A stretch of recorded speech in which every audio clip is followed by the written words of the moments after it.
lá em Casa da Laica! Meu nome é Felipe. E eu sou a Paula. E nós estamos construindo. Ei, lá em Casa da Laica! Bom, pra quem não sabe, meu nome é Felipe. E eu sou a Paula. E nós estamos construindo. Mas antes disso, a gente vai contar um pouquinho da nossa história pra vocês.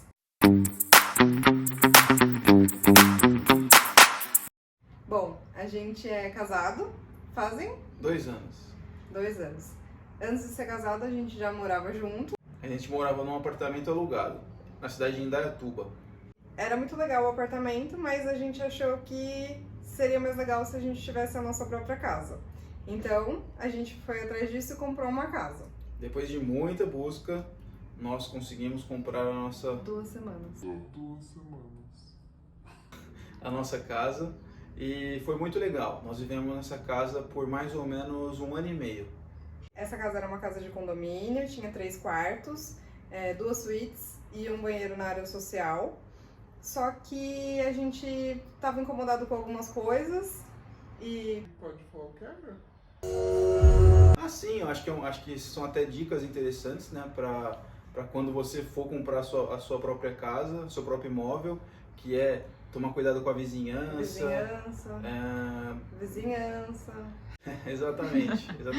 Acho que é um ponto que você não consegue mudar. Tem mais uma coisa, vizinhança, para você pensar no seu futuro. Exatamente. Porque às vezes você está comprando um imóvel pensando naquele seu momento, mas de repente vale a pena tentar fazer um esforcinho um pouquinho maior para você já pensar no seu próximo passo. Mas são passos, como a Paula acabou de falar. Então, assim, foi muito importante nós termos comprado esse imóvel, sabermos como é ter um imóvel para saber também o que procurar num próximo passo. Então, assim, acho que isso foi muito importante. E agora a gente vai construir uma casa bem parecida em questão de tamanho. Então, são 3 quartos também, são 2 suítes também.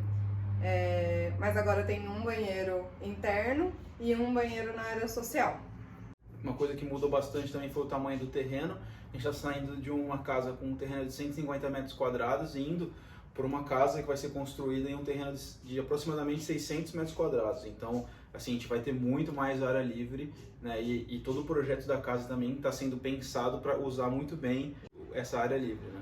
E a casa vai ter 232 metros quadrados. Exatamente. Em contrapartida da nossa outra casa tinha 112 mais ou menos metros quadrados. E a gente já quer começar falando para vocês sobre como foi essa trajetória da compra da nossa casa e da venda da nossa casa. Então a gente comprou a nossa casa através de um conhecido, que era corretor, amigo do Felipe. Exato. E ele morava nesse condomínio. Esse condomínio era um condomínio muito novo ainda, não tinha muitas construções. E a nossa casa fazia parte de um grupo de 4 casas da quadra.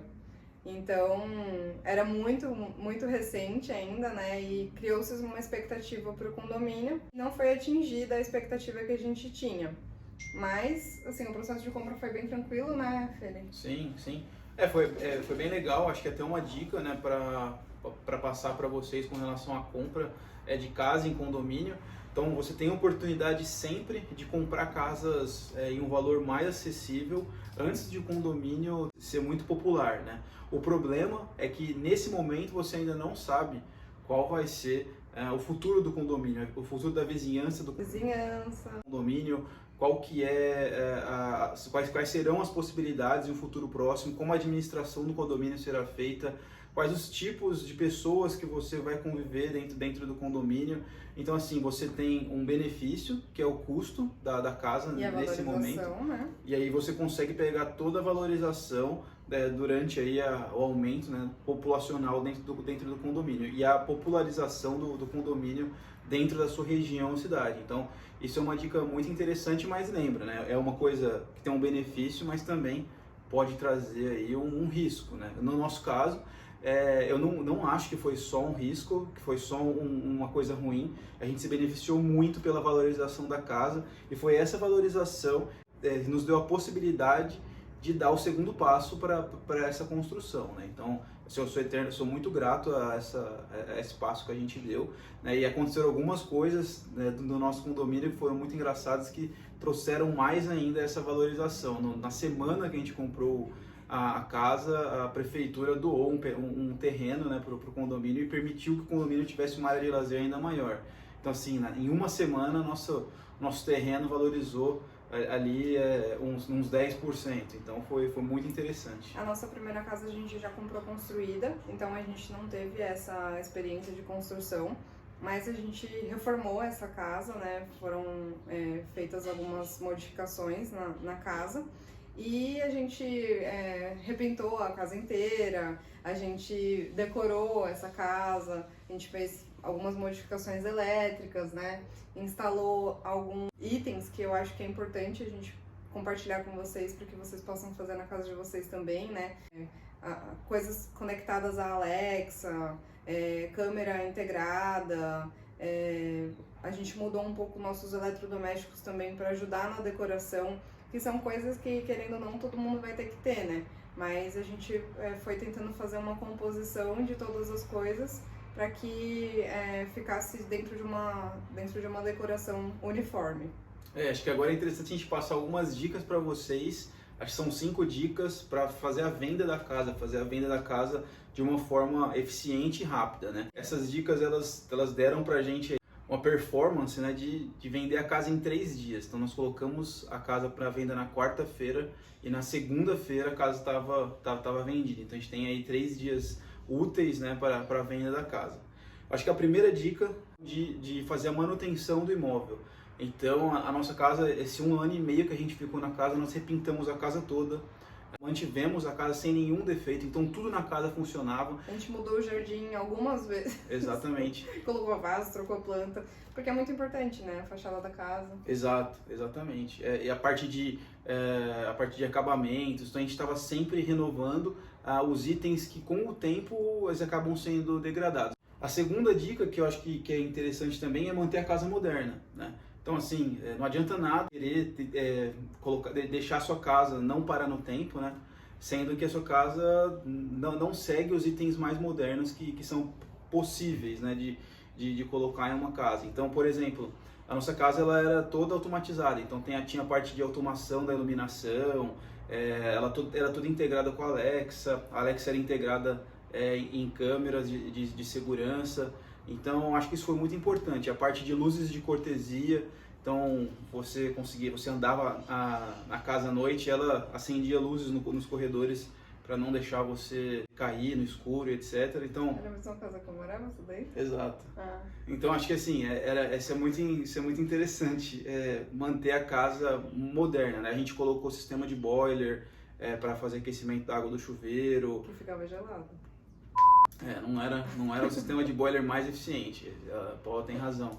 Mas assim, a casa ela realmente... Não, era bem legal, mas era uma casa comum. Era Exato. uma casa, dentro de uma casa comum, a gente fez algumas melhorias, né? Que davam um outro olhar para uma casa, como o Felipe falou, de uma casa moderna. Exato. Eu acho que essa segunda dica é uma das mais importantes, porque tudo que a gente fez na casa, que é moderno, o novo proprietário da casa, assim, ele colocou como obrigação pra gente deixar essas melhorias na casa, né? Então a Alexa ficou na casa, toda a parte de automação residencial ficou na casa, até a nossa máquina de lavar que era conectada à Alexa, o novo proprietário pediu para que ficasse na casa. Então tudo isso entrou ali na negociação da casa. Bom, a terceira dica é sobre a venda da casa. Então, como a gente, em qual meio, né, a gente vai fazer a gente fez a venda da casa. Nós vendemos pela OLX, tá? Nós anunciamos lá, eu e o Felipe, nós fizemos 2 anúncios diferentes, nós mesmos tiramos as fotos. Foram fotos bem legais, nós organizamos a casa e fizemos, como a gente vê no Discovery, né, aquela decoração para a venda. E a gente mesmo tirou a foto e fez esse anúncio. O anúncio falava bastante sobre a casa, mas também era convidativo para que a pessoa conhecesse o imóvel. Além do OLX, a gente também colocou no Facebook, nas plataformas, nos grupos da nossa cidade mesmo, coisa bem normal. Mas o comprador acabou chegando pela própria OLX. Nós optamos por fazer toda a negociação e já tínhamos decidido isso um pouquinho antes, através de um corretor, pela confiança que traz no negócio, né? A gente não conhece muito de contratos, então na hora de comprar a nossa casa a gente fez assim, na hora de vender a nossa casa nós também utilizamos dos serviços de corretores.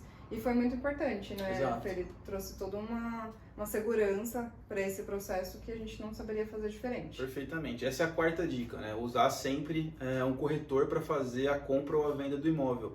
Porque ele não vai só tomar conta do contrato, ele vai ali olhar se o comprador ele tem condição financeira para fazer a compra da casa, se há possibilidade de calote ou não, no caso, não de que ele não vá pagar, mas que tenha um processo jurídico ali por trás que possa impactar na negociação da casa, né? Acho que é bem importante ter ali a presença de um corretor fazendo todo o acompanhamento da compra e da venda. E até a questão de você não ficar diretamente em contato com o comprador e ter uma troca de mensagens que não é legal, enfim, que pode atrapalhar o negócio, né? E a quinta dica e última, que eu acho que foi uma coisa que a gente aprendeu com os americanos, né, com que a gente fica assistindo o Discovery, você quer vender sua casa? Venda a sua casa mobiliada, tire fotos da sua casa mobiliada e mantenha ela mobiliada até que ela venda. Isso faz uma diferença enorme e eu acho que foi um dos pontos que fez ali a nossa casa ser vendida tão rapidamente, né? Muitas coisas da nossa casa a gente não levou para o apartamento que a gente está morando agora, que é um apartamento alugado. E graças a Deus que eu também não caberia. A gente também preparava a casa para receber a pessoa. Nós recebemos só duas pessoas, mas a gente preparava toda a casa, desde limpeza, organização, tudo. Mesmo que a gente estava morando dentro da casa, que a gente já sabe que é um pouquinho desagradável. A gente estava durante a pandemia, que é, né, uma coisa um pouquinho pior. A gente preparava toda a casa e tentava deixar o corretor o mais livre possível dentro do nosso imóvel, para que ele pudesse valorizar os pontos que são reconhecidos dentro do mercado imobiliário, né? Exatamente. Então essa é um pouco da nossa história, um pouco do nosso background aí, de tudo que a gente já passou para chegar nesse ponto. E a ideia do nosso canal aqui, a ideia da nossa página no Instagram é mostrar o dia a dia da nossa obra, mostrar a evolução da nossa obra, como nós tomamos as decisões para a obra baseado ali, ou tecnicamente, ou baseado no que o mercado tem de tendência, ou em custo-benefício, né? E aí eu peço aí para vocês para seguirem a nossa página no Instagram e também seguirem nosso canal aí no YouTube, se tiver, né? Só deixando gravado, não sei. Dá o like? Dá o like. Não, brincadeira. Mas principalmente acompanhem o nosso diário de obra aqui no Instagram, que vai ser a plataforma que a gente vai usar com maior frequência. A gente vai tentar postar fotos toda semana para vocês, fazer algum vídeo, alguma interação com vocês, para quem está construindo também, para quem está passando por esse momento, e trocando ideias, mensagens, e a gente vai crescendo junto. Exatamente. Beleza? Nós estamos no primeiro mês de obra, então tem muito aprendizado nesse primeiro mês, muitas coisas que a gente não sabia, que a gente quer passar para vocês. Então tem muito conteúdo pela frente, vem com a gente.